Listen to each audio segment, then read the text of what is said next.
attracted to thy beauty and are set ablaze by the fire of thy love. Turn these souls into heavenly angels. Resuscitate them through the breath of thy Holy Spirit. Grant them eloquent tongues and resolute hearts. Bestow upon them heavenly power and merciful susceptibility. Thank you. Cause them to become the promulgators of the oneness of mankind and the cause of love and concord in the world of humanity, so that the perilous darkness of ignorant prejudice may vanish through the light of the Sun of Truth. This dreary world may become illumined. This material realm may absorb the rays of the world of spirit. These different colors may merge into one color, and the melody of praise may rise to the kingdom of thy sanctity. Verily, thou art the omnipotent and the almighty.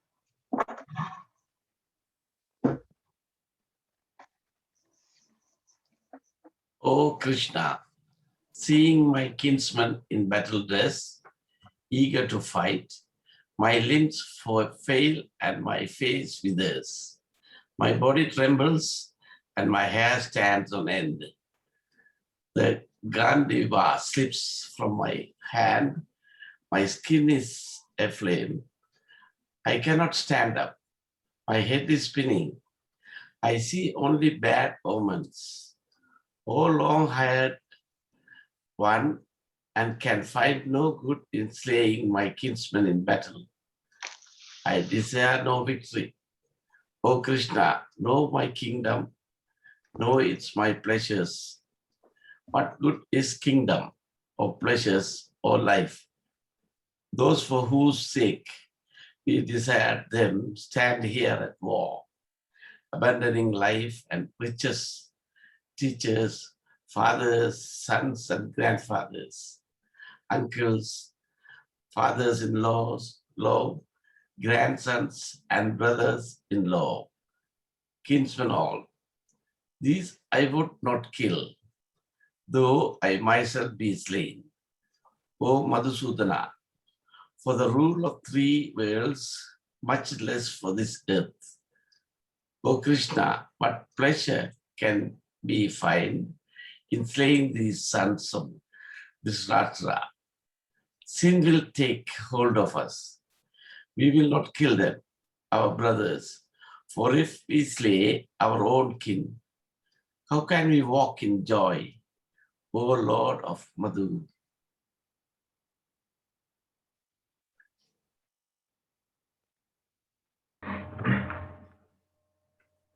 All fear violence, all fear death. One should compare oneself to others, and should neither kill, nor cause to kill, nor cause to be killed. All fear violence, all love life. One should compare oneself to others, and should neither kill, nor cause to be killed. Whoever harms another being, seeking his own happiness, will find no happiness hereafter. But whoever, seeking happiness, harms no other being will find happiness hereafter. He who harms the harmless and defenseless soon will come to no good.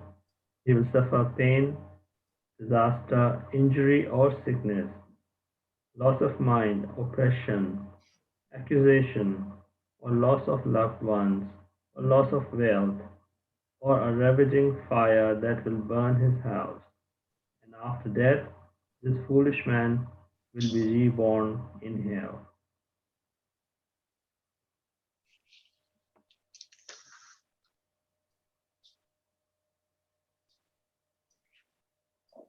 The great being, wishing to reveal the prerequisites of the peace and tranquility of the world and the advancement of its peoples, have written, the time must come when the imperative necessity for the holding of a vast and all-embracing assemblage of men will be universally realized. The rulers and kings of the earth must needs attend it, and participating in its deliberations must consider such ways and means as will lay the foundations of the world's great peace amongst men. Such a peace demandeth that the great power should resolve for the sake of tranquility of the peoples of the earth to be fully reconciled among themselves. Should any king take up arms against another, all should unitedly arise and prevent him. If this be done, the nations of the world will no longer require any armaments, except for the purpose of preserving the security of their realms and of maintaining internal order within their territories. This will ensure the peace and composure of every people, government, and nation. We fain would hope that the kings and rulers of the earth, the mirrors of the gracious and almighty name of God, may attain unto this station and shield mankind from the onslaught of tyranny. The day is approaching when all the peoples of the world will have adopted one universal language and one common script. When this is achieved, to whatsoever city a man may journey, it shall be as if he were entering his own home. These things are obligatory and absolutely essential. It is incumbent upon every man of insight and understanding to strive to translate that which had been written into reality and action. That one indeed is a man who today dedicated himself to the service of the entire human race. The great being saith, "Blessed and happy is he that ariseth to promote the best interests of the peoples and kindreds of the earth." In another passage, he hath proclaimed, "It is not for him to pride himself who loveth his own country, but rather for him who loveth the whole world. The earth is but one country, and mankind its citizens." Baha'u'llah.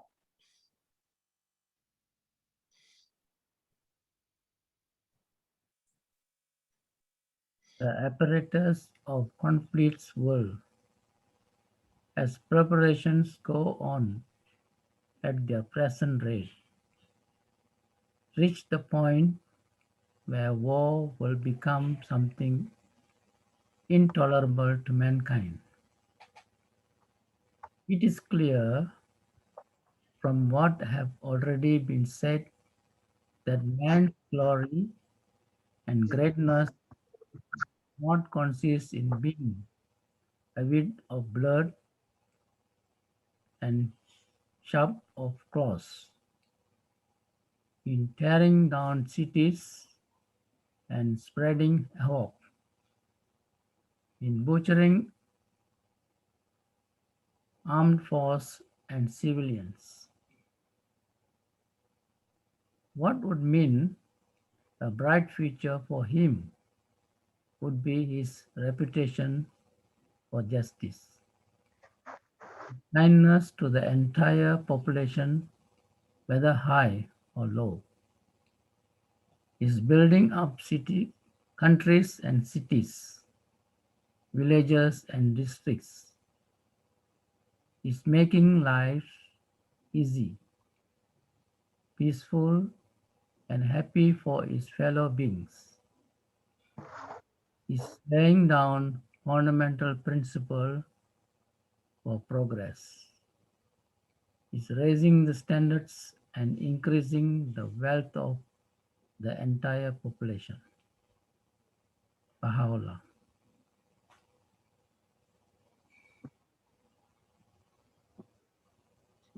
In the name of God, the compassionate, the merciful.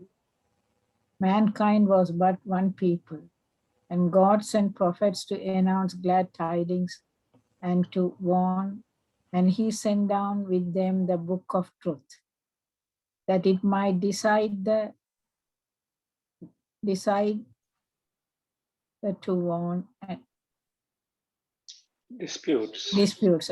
decide the disputes of men, and none disputed but those to whom the book had been given, after the clear tokens had reached them, being full of mutual jealousy. And God guided those who believed into the truth of the above, which by his permission they had disputed. For God guideth whom he pleases into the straight path. Quran.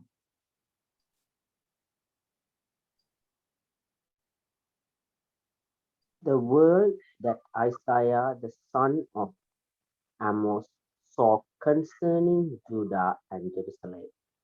And it shall come to pass in the end of days that the mountain of the Lord's house shall be established as the top of the mountains, and shall be exalted above the hills, and all nations shall flow unto it, and many peoples shall go and say, Come ye, and let us go up to the mountain of the Lord, to the house of the God of Jacob, and he will teach us of his ways, and we will walk in his paths. For out of Zion shall go forth the law and the word of the Lord from Jerusalem. And he shall judge between the nations, and shall decide for many people, and they shall beat their swords into plowshares, and their spears into pruning hooks. Nation shall not lift up sword against nation, neither shall they learn war any more. O house of Jacob, come ye, and let us walk in the light of the Lord. Jewish scripture.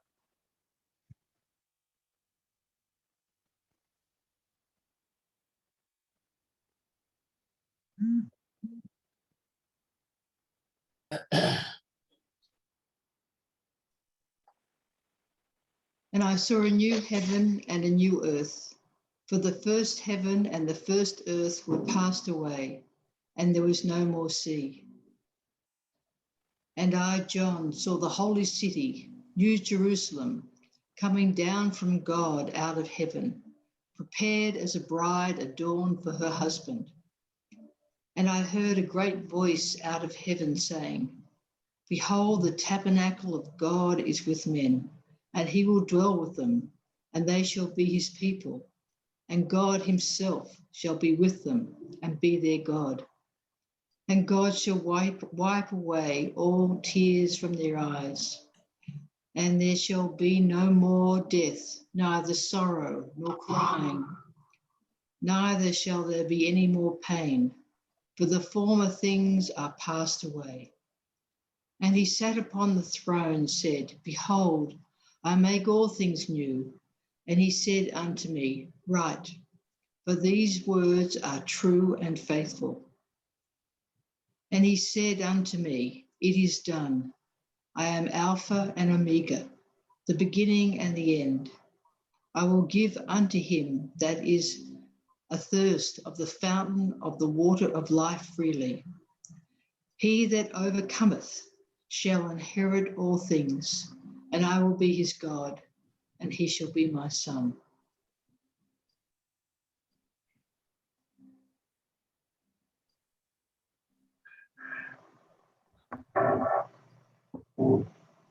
Is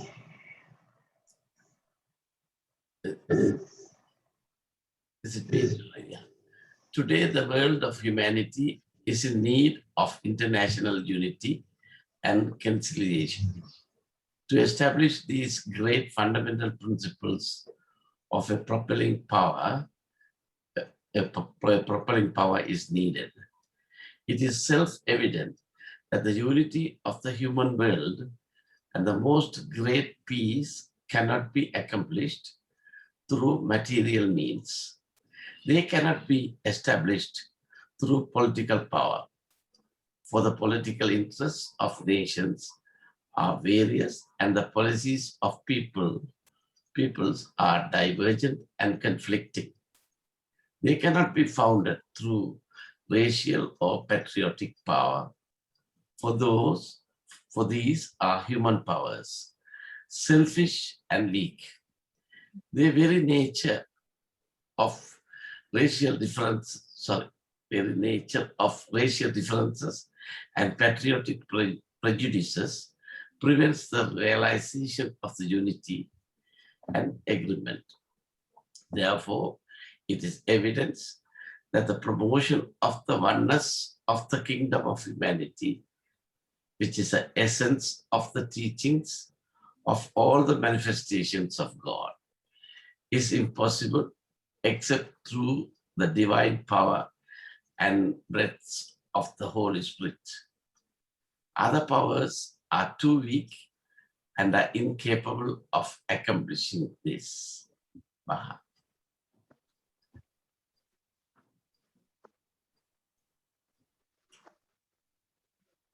O thou kind Lord, thou hast created all humanity from the same stock. Thou hast decreed that all shall belong to the same household. In thy holy presence they are all thy servants, and all mankind are sheltered beneath thy tabernacle. All have gathered together at thy table of bounty. All are illumined through the light of thy providence. O God, thou art kind to all. Thou hast provided for all. Those shelter all. Conferrest life upon all. Thou hast endowed each and all with talents and faculties, and all are submerged in the ocean of thy mercy. O thou kind Lord, unite all. Let the religions agree and make the nations one, so that they may see each other as one family and the whole earth as one home. May they all live together in perfect harmony. O God, raise aloft the banner of the oneness of mankind. O God, establish the most great peace. Cement thou, O God, the hearts together. O thou kind Father, God, gladden our hearts through the fragrance of thy love. Brighten our eyes through the light of thy guidance. Delight our ears with the melody of thy word, and shelter us all in the stronghold of thy providence. Thou art the mighty and powerful, thou art the forgiving, and thou art the one who overlooketh the shortcomings of all mankind.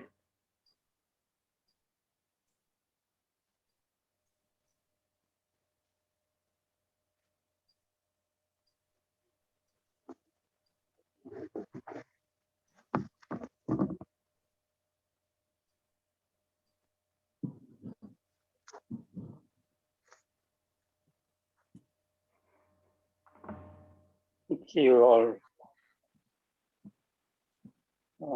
Welcome, Colin. Colin was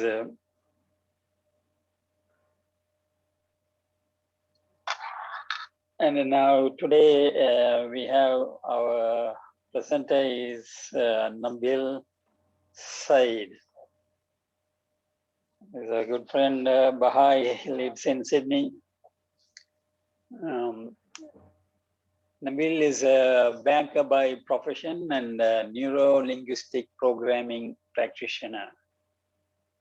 Nabeel is employed with the Westpac Banking Group, working in the financial crime space. So if anyone here has any fraud, he will catch you. When he is not investigating criminal activities in customer accounts, he is training people on public speaking, stress management, meditating, and helping in changing unwanted behaviors. So I have some unwanted behaviors, maybe he can change. Nabeel was born in a Baha'i family and has spent his life in 3 different continents while studying and working. During his stay in Pakistan, United Kingdom, and now in Australia, he worked with different Baha'i institutions and participated in discourses.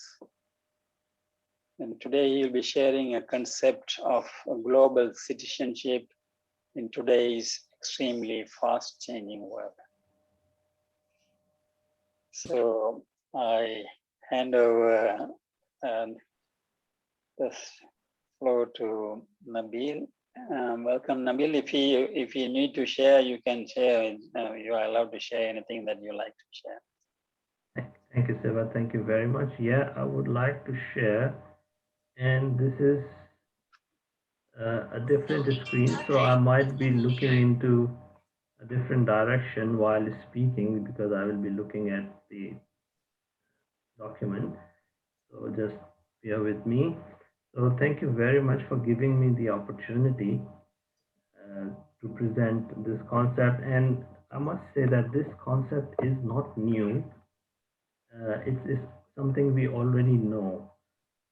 So what I've done is I have prepared a document or a presentation, and let me tell you the structure. So initially I will give you a small background of it, and then I will move into some of the good work already going on and how it can be done. And finally, I will present few writings from Baha'i scriptures to support that. So this is how I'm going to proceed. And let me start. And as you can see on the screen, that this the first writing. This is the earth is but one country, and mankind is citizen. This is a very famous Baha'i writing, and we see it a lot even on internet and different other forums. So moving forward,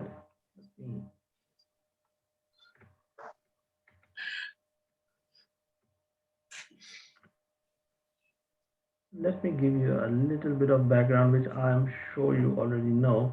That why do we need global citizenship? What's the concept? So the thing is, nowadays we are sharing a lot of resources with each other. When I say each other, like different countries, for example, our produce, the minerals, the dairy, and other goods. For example, we export a lot of things from Australia, and we also import a lot of electronics from different countries. So,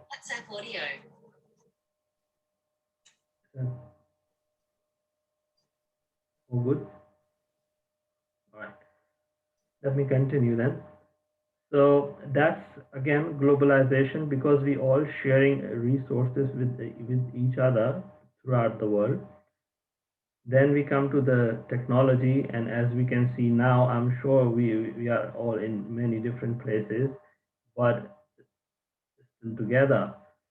So that's another form of global citizenship, that we are so connected at the real time. And then the use of technology in work, in business, and any other daily use, using our mobile phones, our WhatsApp, and other applications to be in touch with our loved ones in uh, all over the world. And then we also sharing climate related issues. So global warming is very common one. And then water resources. If you know that in South Africa they are having problems with uh, clean water, and then a lot of floods happening around the world. In Australia, we see a lot of bushfires in some part uh, of world as well. And very interestingly, law and order situations. So previously it was limited to the developing countries, but now we see that we have the same problem in developed countries as well, and especially with the young people taking out their frustration and different kind of threats which are shared by different countries, and also division of masses in different classes, like the poor, the working class, and then the rich. Same thing we see in all the countries. So it's not limited to one country. All countries having these things, and they are sharing it one way or the other. So that we are already in a way, we are a global citizen, that we all go through with a similar kind of issues and similar kind of problems.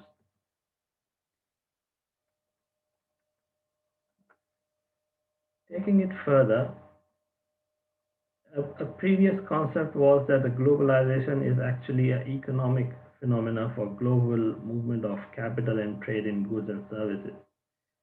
But as I just mentioned, there are other dimensions of globalization that are equally important. For example, climate change and um, the wealth distribution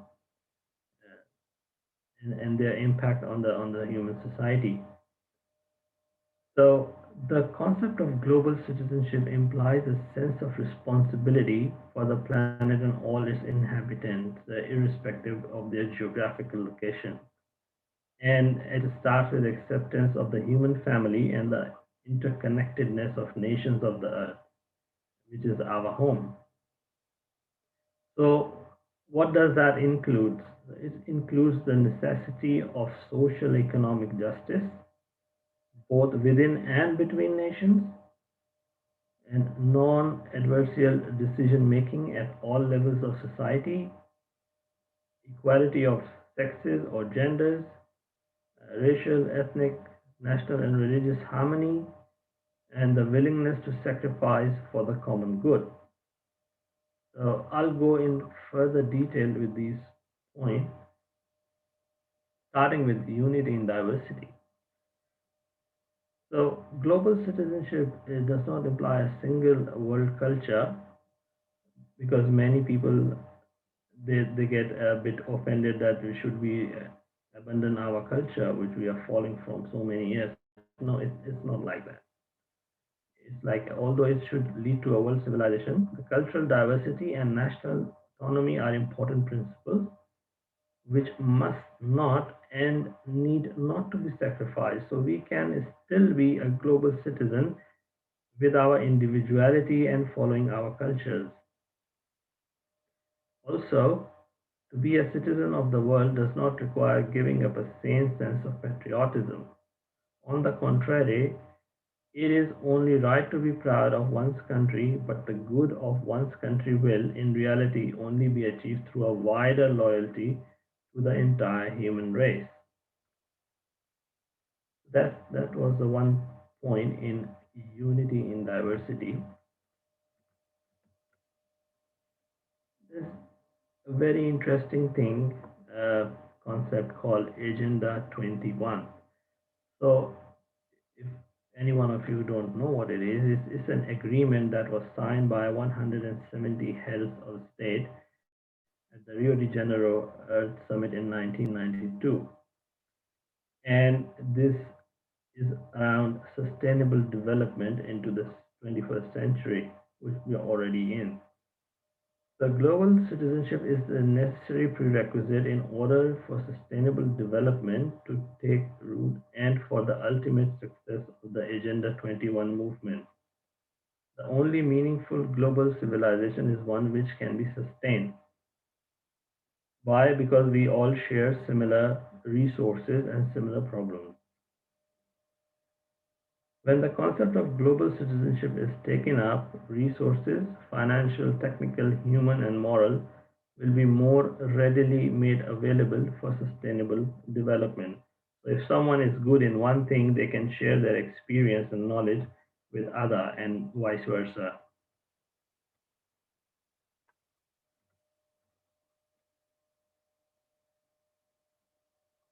education.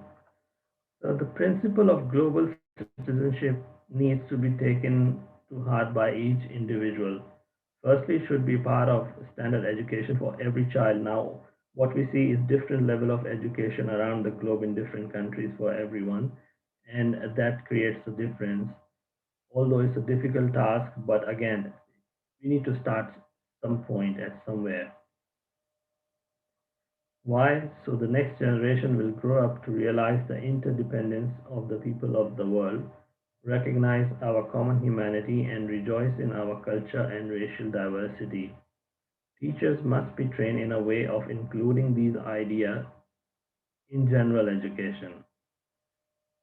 Each education program should contain the following common components, which are recognition of the oneness of the human race, cultivation of tolerance and brotherhood, the strengthening of traditions which help sustainable development, the nurturing and appreciation of other cultures and beliefs.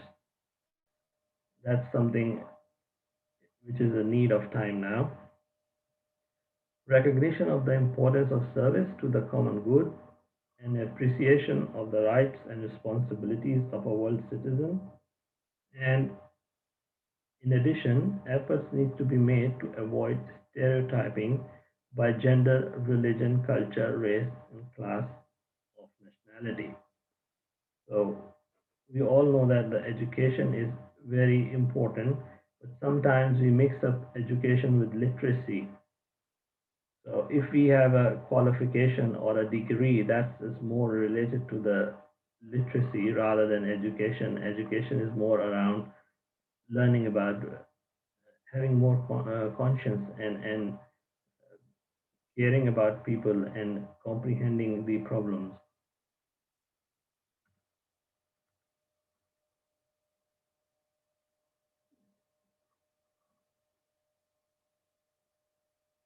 Raising public awareness. So there are many people who already accept these principles as self-evident, but the mass of humanity needs to share in these ideas in order for real progress to be made. The campaign could perhaps be initiated as a part of the Agenda 21 process internationally by the United Nations or by local and national organizations. It could be incorporated into the Agenda 21 process in the section on education, training, and public awareness. The campaign should enlist the help of advertising and entertainment industries together with well-known personalities and should use the full range of the media and the arts. Also, the news media could focus on united efforts which show how people from different backgrounds or countries can work together and what can be achieved by diverse people working in the unity. Normally, we call it inclusiveness, including everyone. Within each nation, the authorities could use successful local initiatives as positive examples of what can be achieved. The United Nations, through its agencies, already does much in this field to bring people together. Its work, and particularly its successes, must be widely publicized. Normally, we criticize United Nations for not doing their job, but they're still doing good work. The only thing is our focus is on the weaknesses. Then very important one, which is environment and health. So as the human population has grown and the leverage provided by the technology has increased, our impact on the environment have reached the global scale. We have released enough carbon dioxide and other greenhouse gases to have a measurable effect on global climate. Now, someone might argue that only the developed countries they are doing that, but again, that's where the globalization come in, and what action of one country is impacting the whole world, or maybe two countries. That's what we are trying to establish and work together. A number of pesticides and other persistent organic pollutants are now distributed globally and may threaten hormonal balances and the immune system in man and other animals. Some toxic chemicals used in the tropics evaporate in the heat and are transported in the air to the poles, where they condense out in the cold and accumulate in the food chain in a global distillation process. So, as we mentioned in the earlier part, that food chain, because we share our crops, our dairy products, so we are transmitting all these health issues to different countries. The globalization of trade puts pressure on natural resources around the world, helping to drive the rapid depletion of tropical forests, the collapse of many ocean fisheries, and even the global impoverishment of biological diversity. We travel so much that we are becoming more vulnerable to epidemics. That's what we saw in COVID atmosphere now that it is still to date is spreading, although not at that rate, but is still helping along by the global spread of antibiotic resistance.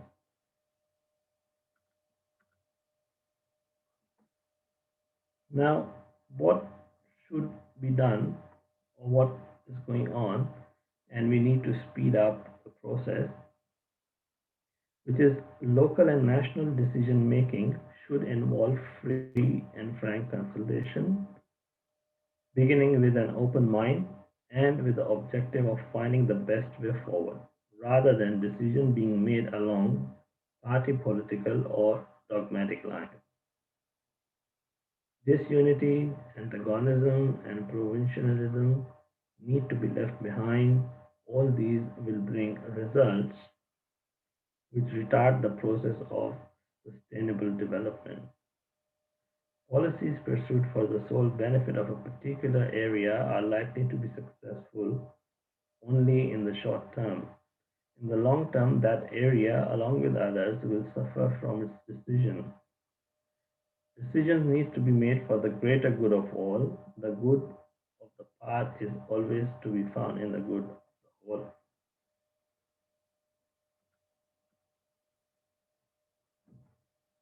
Now, the most important part, which is justice.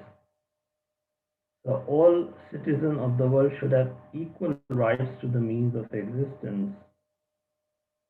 Not until gross inequalities between the individuals and between the nations have been drastically reduced will sustainable development become a practical reality.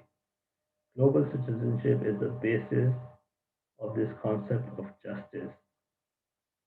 Concept and principle of global citizenship should guide all aspects of our lives, personal and community relations, national and international affairs, schools, workplace, media, legal, social, and any political institutions. The Baha'i community has been guided by these principles for the last 175 years. It is surely now time for these principles to be extended to the lives of all humanity. And I'm sure all of us who are here today at some point in life may have uh, encountered the situation where they feel like that justice was not done, or there's something which they deserve they didn't got, because we don't have awareness collectively, we don't have awareness of this, that every individual should get equal opportunity and we have to be justful.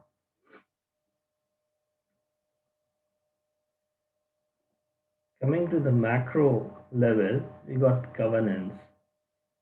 So any new structure for global governance must, as a matter of both principle and practically, ensure that the responsibility of decision making remains at appropriate levels. Now it's very subjective that what is an appropriate level, but we will see further. Striking the right balance may not always be easy. On the other hand, genuine development and real progress can be achieved only by people themselves, acting individually and collectively in response to the specific concerns and need of their time and place. On the other hand, the international order clearly requires a degree of global direction and coordination. International institutions should be given the authority to act only on issues of international concern where a state cannot act on their own or to intervene for the preservation of the rights of people and member states.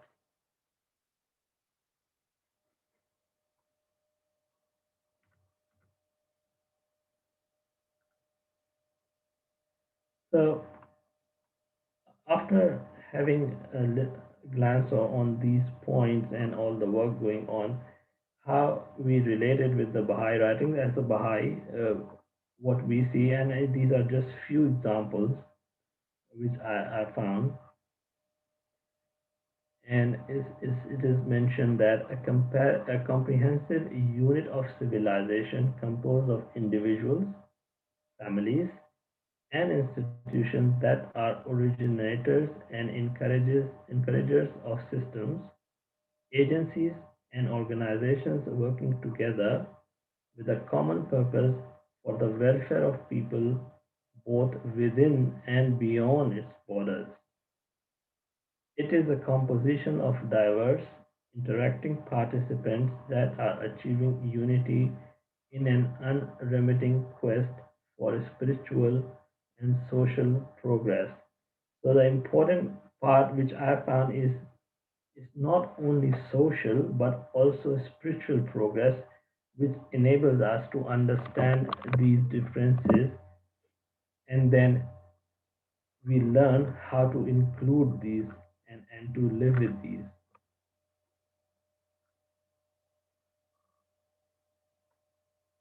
Another quotation says unbridled nationalism, as distinguished from a seen and legitimate patriotism, must give way to a wider loyalty, to the love of humanity as a whole.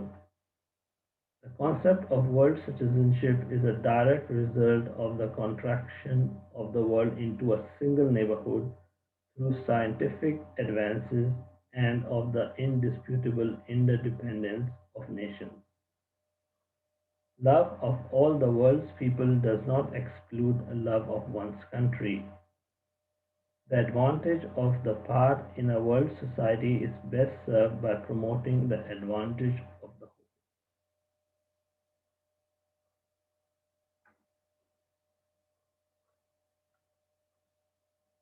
Finally,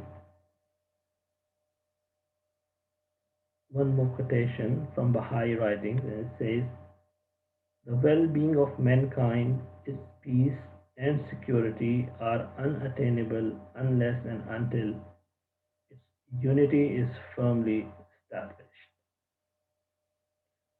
So that was something I worked on and assembled on global citizenship, and I'm happy for you to uh, contribute or present your ideas. I'm more than happy to learn from you. Thank you, Nabil. That was well researched presentation.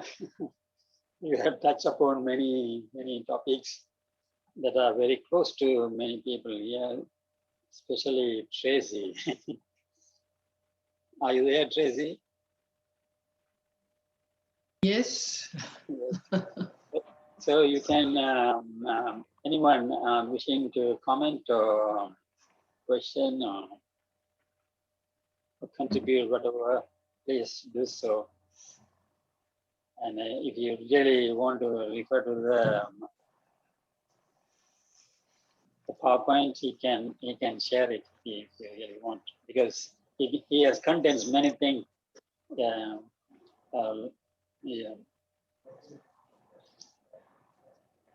Okay. Hmm.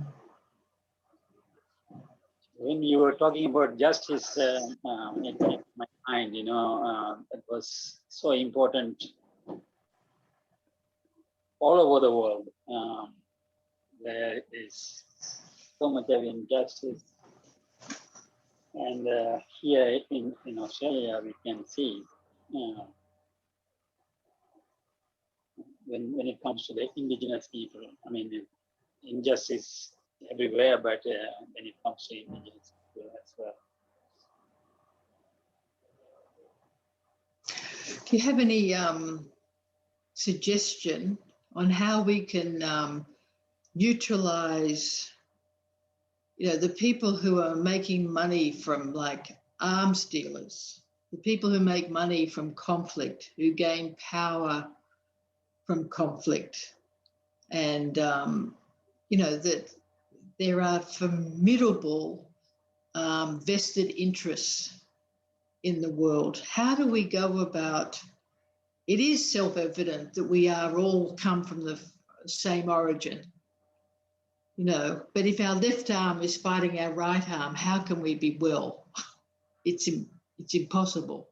So, but how do we neutralize? How do we bring into the story of the oneness those who are profiting one way or another from the conflict?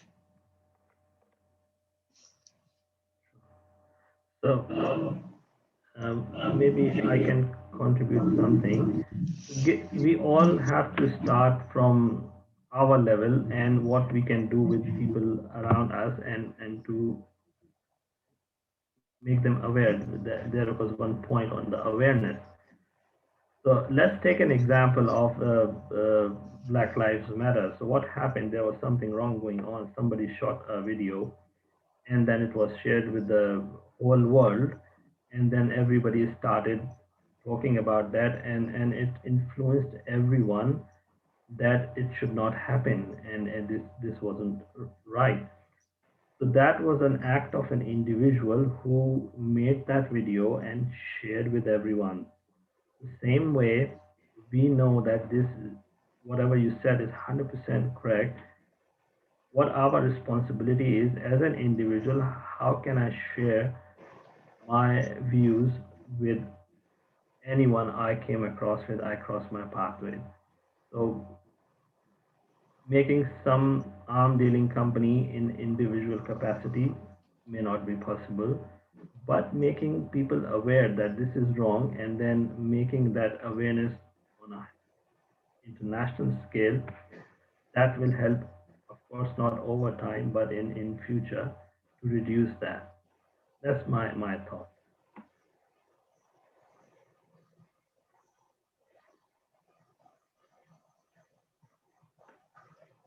The other thing I noticed at one point, I don't know whether it was in the original readings or in your talk, but and even like with the United Nations, that it's helped to reduce conflict between nations. But there are many countries that do a lot of things to their own citizens, which no other country seems to be able to do anything about. We all know examples in the world, and there are many examples. Even the way the Baha'is have been treated in many countries, but how can, what's is the next level of we've sort of reforming the United Nations to be able to stop people just, well, it's my citizen, I can do what I like. Even in that sort of quote about the arms, that we would only have arms to keep internal order in our nations. I think that was in one of our readings.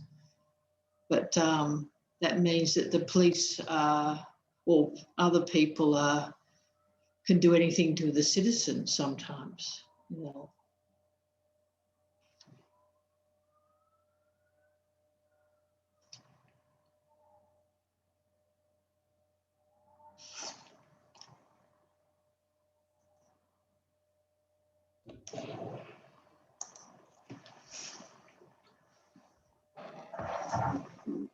I think the world is trying to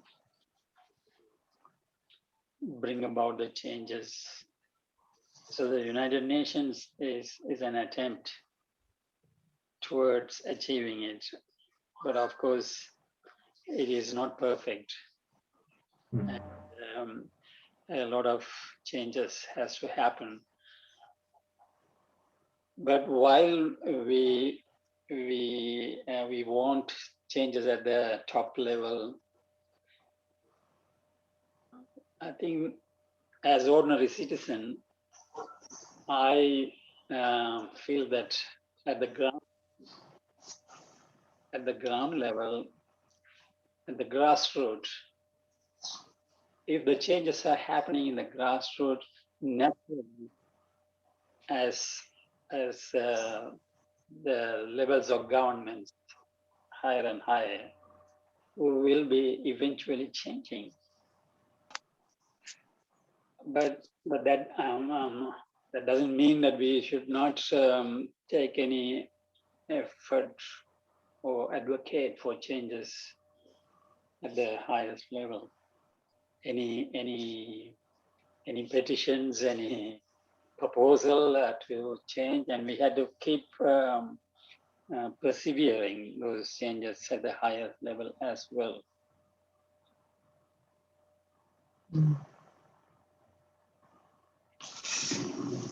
Yes.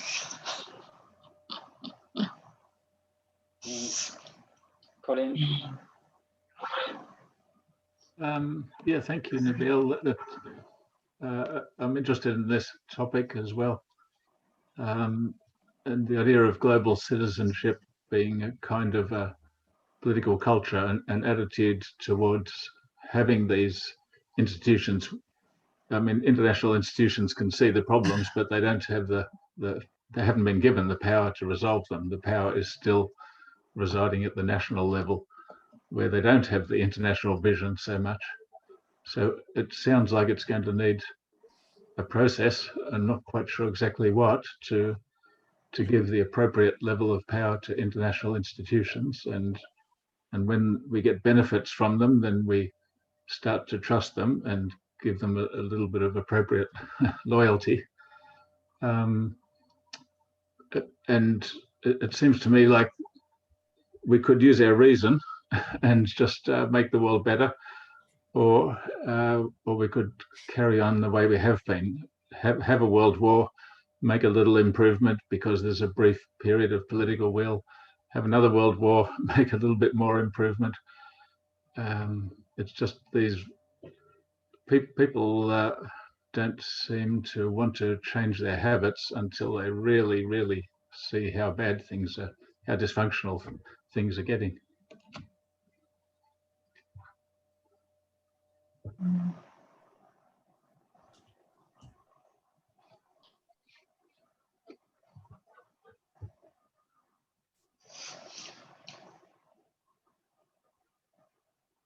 This is the one, Tracy, you were mentioning. Is that right? Yes, I think so.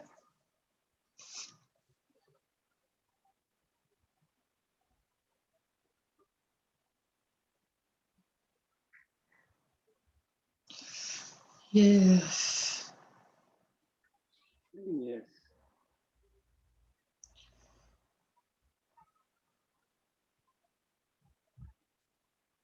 I mean, if we think back to 175 years ago, or 100 years ago, even, you know, we've sort of, it's over 100 years ago that World War I was fought. The things are improving. It's just the number of lives that were lost last century, even in the march of Marxism, so-called solving certain problems. We have to keep hope, I suppose, if we keep on, we've had keep on talking about these things and sharing them and praying that the light of God's love can permeate the world, that something can, I really, as I was brought up on the passage in Revelations about how old men would dream dreams and young men, and, that the suddenly people's thinking would become different as different thoughts became more dominant in them, that the influence on them, the spiritual influence, would change. So I suppose in the last period of time that has been happening. We just have to keep on keeping on to enable the higher level of consciousness prevails. That goal of, humanity's cooperation, as, thank you, Nabeel, that you have highlighted that again, and we keep that as our goal, and keep hope that it must come. It's in our DNA to be united. Yes. Yeah, I think so too. I think it's in our nature. Well, we're born partly selfish, but with great potential for cooperation, and we do learn cooperation. And Nabeel, part of your presentation was about education, and of course, a child isn't born with a prejudiced mind. So, how do we give a child a positive education? Would it be through the school system? Not really, because the schools are mostly designed to give you a qualification to get a job, or mostly to jobs, and some are lucky to get more, really get educated and come up good. So the curriculum is designed to produce workforce. That's what my understanding is. But what we need is a spiritual and moral education to the children from very young age, which I don't think they provide in school. So there should be an individual, or as a Baha'i, we know that we make an effort to do this and to provide moral education and spiritual education to children beside what they learn in school. So that's mostly individual and institutional basis, not institution as a school or college or uni.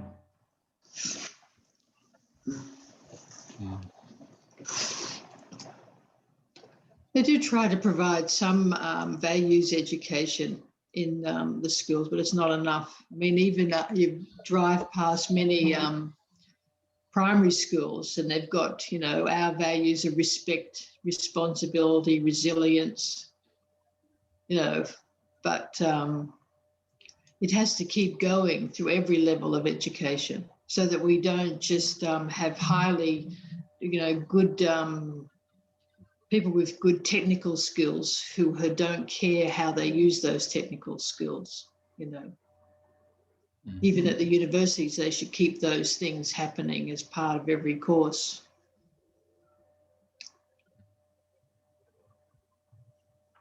Yeah. I think it's there's reason for optimism, because I think God was very clever. He changes the generations. There's a continual turnover, so we get a fresh start with every generation.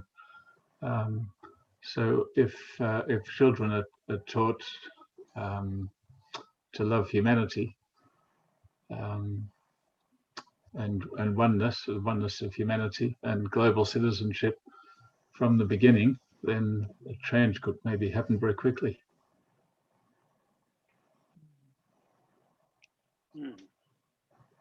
My children get shocked if I tell them about some of the prejudices that were in Australian society when I was growing up, even between Catholics and Protestants. They never married each other, Oh, you know, and Catholics were told you don't walk down that street because non-Catholics live down there. And, that was very common, through the 1950s and 60s, And then, everyone, you laugh. It's like, that's ridiculous. But it was so entrenched. It was just sort of the way it was. And people only ate certain things and, were a certain way. But now it's sort of like, oh, how could you be so narrow?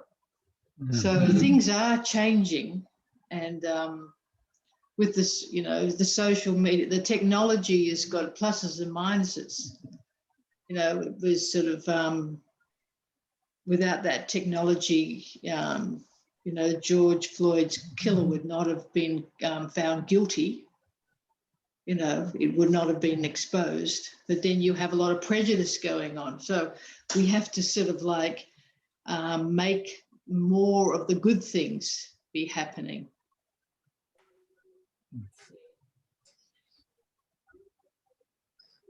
Yeah, that's true. Everything got its good use and bad use. So with the passage of time, we learn and we develop, make good use of that thing rather than bad of it. So we are in the learning phase, and I'm sure we'll make more mistakes and then learn from it and then move forward and focus on the good uses of it.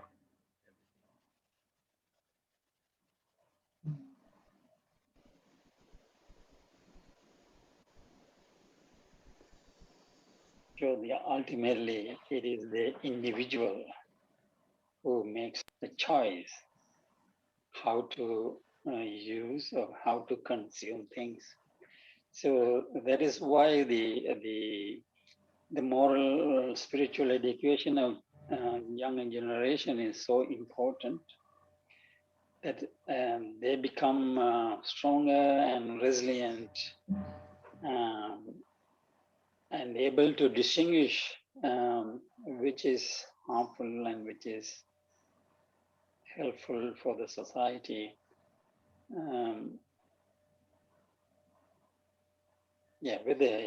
Whether you take the media or books, magazine, technology from the very industrial revolution, whatever that has happened, there's always something that was man chose to use for harmful things. So ultimately, the individual, I make the choice how to use it. And so that is why the moral education is paramount. Yes.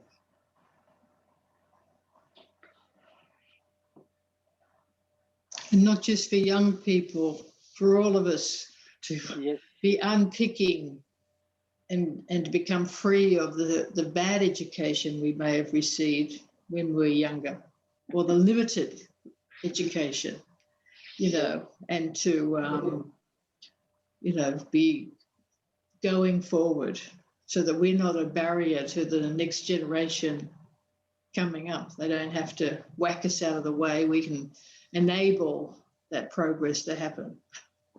Yes. I was once involved in a character education program, and everyone kept on talking about how it was for young people. And I was thinking, well, we all need it. It's not just for young people. So that's, you're right. That's why, in the Baha'i community, we have programs for all ages, for children under the age of from 6 to 10 or 11. We have children classes, and then for the junior youth, that is kids in the age of 11 to 15, 12 to 15, we have a special program for them. And for the adults, we have a series of courses. For example, this, can you see this one? Yep. Reflection. Okay, yes. On the life of the Spirit. Yeah, on the life of the Spirit. So I mean, this is book one of a series of books that we study. Adults all over the world is not only for Baha'is, it is not to make anyone Baha'is, but to understand who we are, what is our purpose in this world. And we are told that, and we learn and we understand that we have a twofold purpose. One is the spiritual and material development of individuals, and also the society. So we have a responsibility towards our society because we reap the benefit of the society. I'm like this because of what others have done in this world. So we have this responsibility, and the real life is not the life of this body, but the life of the soul. So these are happening, but we have to inspire others to look for the higher goals, not the short-term benefits.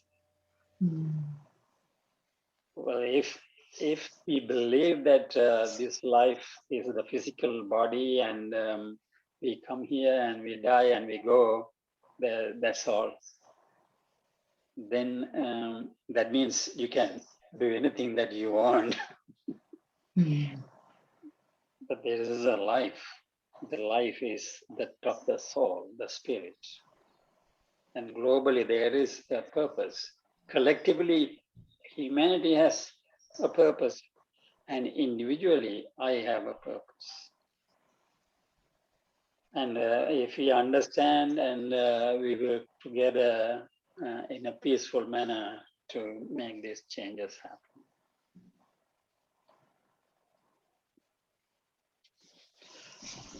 Marina, Sachi, Vasudevan, Perimal, Jiva, Vasanda, you can also comment. I suggest, education have to go on. On the other, of course, it's a battle between spiritual and material, of course. We are on our part as Baha'is, and we are more, concerned with the core activities and all that, all the four activities. We have to go on, no choice. As we go on and, of course, and live a life, to attract these people by your life, the spirit must attract them. Usually the spirit will attract them. And they all will be governed by the spirit. Then they will come to know what is the real purpose of life. Then there's no choice left for us. So the battle is on. Of course, the other side of the world, and they're always fighting for the technology, all the superiority and all that. The two great forces now going through many things that things are going on like that. It's a good thing that the Floyd's case, something as a turning point for justice, So something America will eventually as Abdul Baha says, America will have to lead the all nations towards peace, and hope that Americans will come about with some kind of things later part. Thank you very much. Sorry. Yes, but I don't know whether we watch them. We here in Australia, we watch the news, but there are so many Aboriginal people. The death in custody is a serious issue. Now, yes, as you said, that the technology, one of the positive of it is that was a 17-year-old girl who took the video of Floyd's incident. So that could change the story.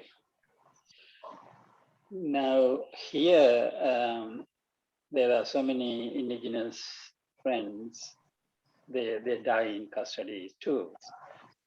But we don't know what happened, and therefore justice is not served. It is not that we are after punishing that police officer. I personally, that is not what I want to see. What I want to see is the change in the culture, in the hearts of people, that I should not treat another human being less equal. That's The body language I was explaining that, sorry. The body language was explaining in the whole episode, you can watch that, how the body language was explaining that, the prejudices and all that, what we are talking about and all that. This was that prevalent there. So the community of both sides, and this must go off. yes. What I see that is that people got now courage to speak up that there's something wrong and it needs to be fixed. But before it wasn't like that. People see and they try to make themselves secure and try to be stay away from a situation like this, not to get themselves into trouble. But now, this is not the only case. There are many other cases. If we look at YouTube, people are speaking up now. They are challenging the stereotypes. They are asking questions like, why is it going on? So that's probably the awakening, and obviously there will be some mistakes, but I'm sure we'll learn with the passage of time.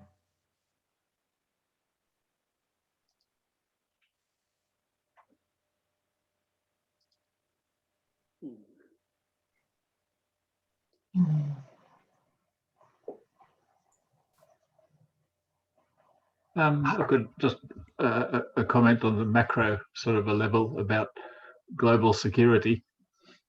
People say, well, a lot of people are suspicious of the idea of global governance and giving sovereignty to someone other than your own country, and then not being able to determine.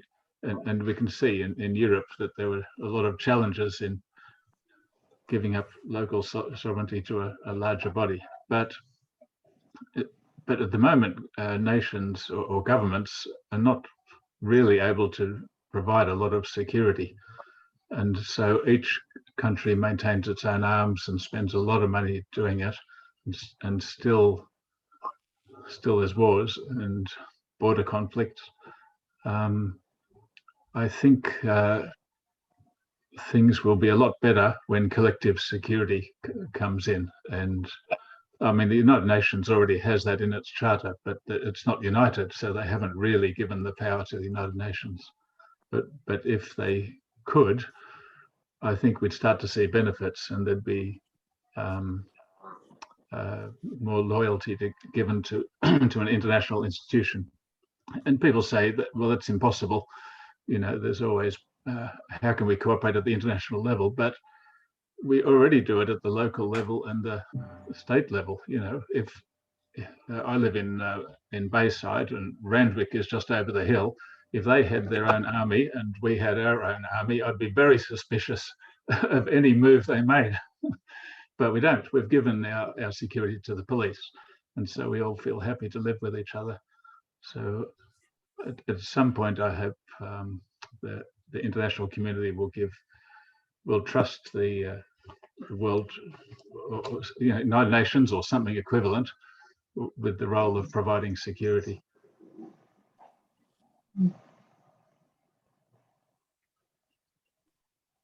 Yes.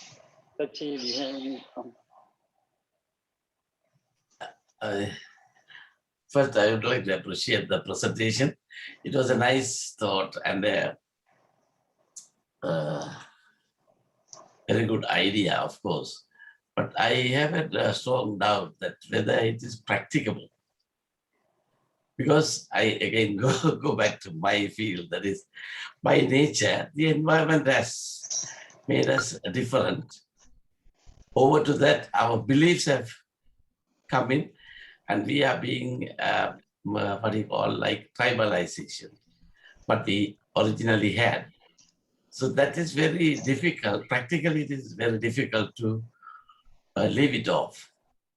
But if we can unite into one, like a global citizen, that is a fantastic idea, and I would love it. But from my point of view, by nature, we are not the same.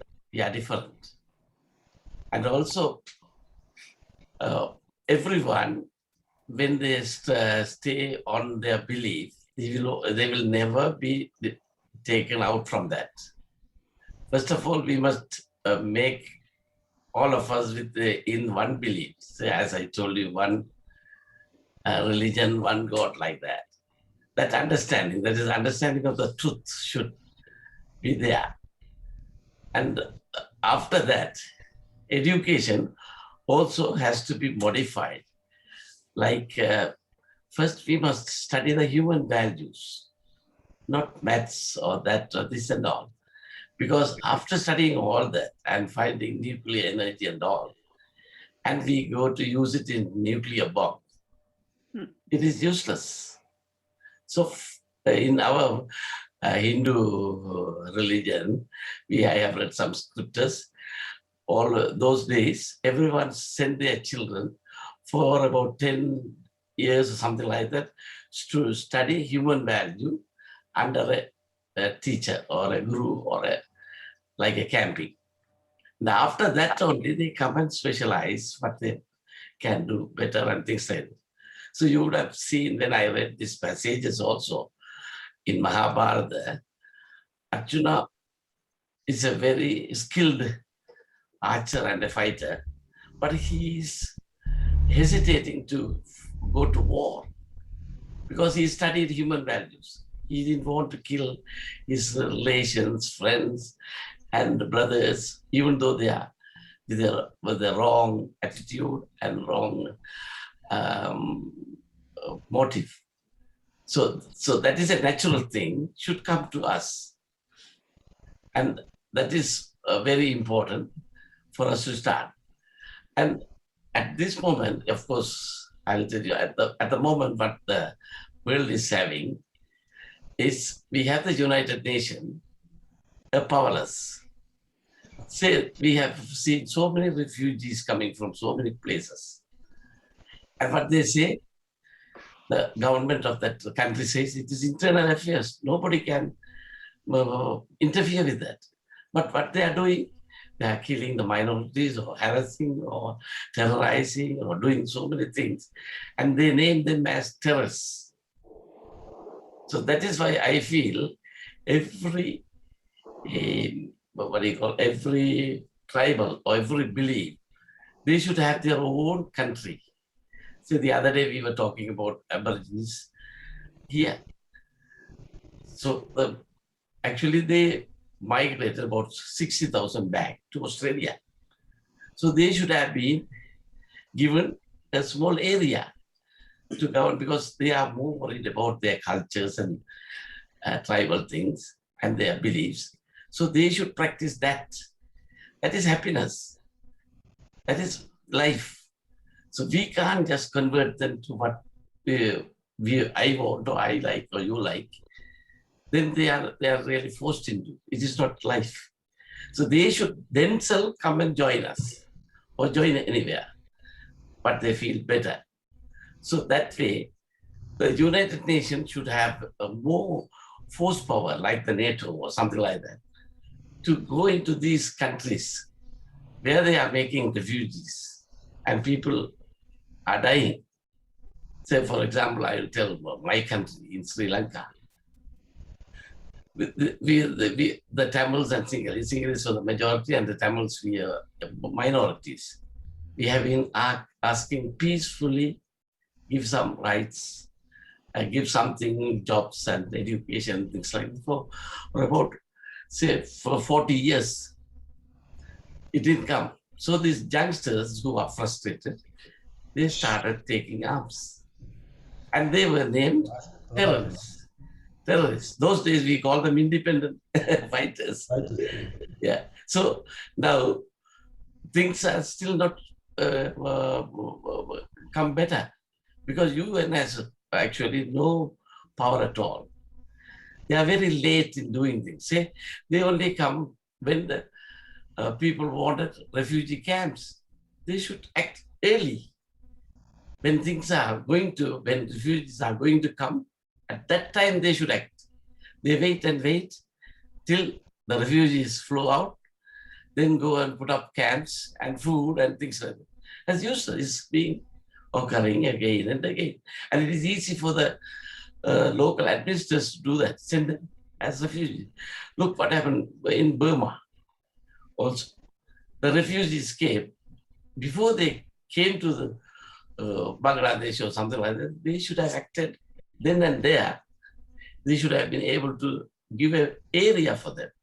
Yeah, very That is the actual way I would have liked. Of course, I may be wrong, but that should be that. We must think of practicable things, because very lovely move what you said about global citizenship, because about 70,000 years ago, we had global citizenship because we all migrated from the East African Valley, from Africa. So that time we didn't have passport, no visa, nothing. We moved wherever we liked around the world. So then we became tribal. We had our own culture. Everyone was happy with their own. And now people are trying to come into developed countries. And there is blockade. Of course, in this administration, they can have a free flow. But if it is a free flow and a global system, it would have been nice. But what I am telling is, we must try to go for the practicable actions. These are nice, very sweet. So, but I don't know how far we can go, because we will be talking and talking like that. The other day we had a lecture about global language. It was nice, but it's very difficult because of the environment. By nature, we are at different areas, and the nature is giving us different appearance, cultures, and things like that. So, best thing is we must educate them on human values and have a United Nations powerful with arms and things to control these culprits, so that people are not suffering. They are enjoying their own culture and things like that. That is my view. I may be wrong. Please pardon me if I have gone too much. Thank you very much. Thank you. Thank you. Yes. Well, I think that you're right. But the practicality lies within individuals. The unity Nabeel was mentioning in his presentation is unity in diversity. So the culture and the language and things like that, you still practice and use as you wish in the country where you live, and your patriotism, all these things. But but consider the entire human race as one family, while you keep your own identity, individual identity, your tribal identity, your national identity, but still. So that is still practical if we change our attitude. So the education, the human values education that Sachi is talking about, if we bring that education for them to think about it. Of course, the older generation like us, it's harder to change for the younger generation, because Colin was mentioning, when the child is born, they don't have any education is taught, they learned. So if at the early stages they are taught to love one another and to be friendly with one another, every human being is the same. So that is practical. That is practical. But to achieve that, whatever Nabil was mentioning, maybe it seems that very far away, but the hope and the possibility, and that is the. I think in 1985, the Universal House of Justice released a document called the Promise of World Peace. To all the countries, all the heads of states were given that document, and in that they mentioned that the world peace is not only possible, but it is inevitable. But it is left in the hands of humanity. We can choose how we want to achieve. So if I see another person from another country, another color, another language, if I still see him as a fellow human being, and he is like me, and I treat him like equal, then the changes happen. So that attitude, we have to bring that in every human being, especially in the younger people. Then it is possible. It is possible. Yes. Really, I'm sure we will work. And I think one of the quotation Nabil had was the well-being of mankind, its peace and security are unattainable unless and until its unity is firmly established. And I think there is another sentence after that. It goes to say, this unity can never be achieved so long as the counsels revealed by the pen of the Most High are suffered to pass unheeded. So there is a global guidance given to the whole humanity how to be united. And if you don't listen to those guidance, then we are not going to achieve unity. And if we are not going to achieve unity, we don't have peace, well-being in the world.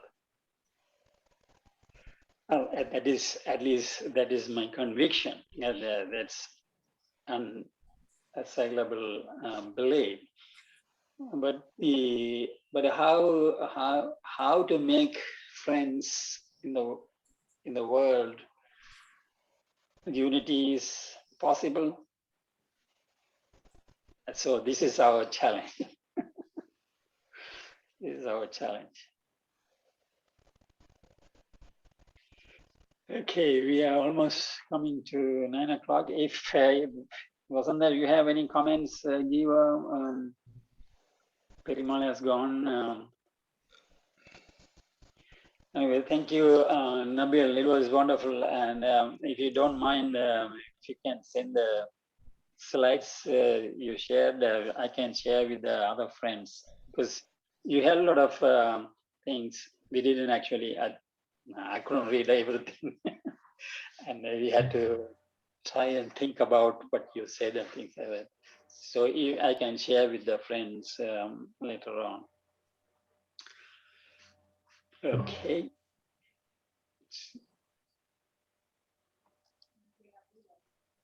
Nice.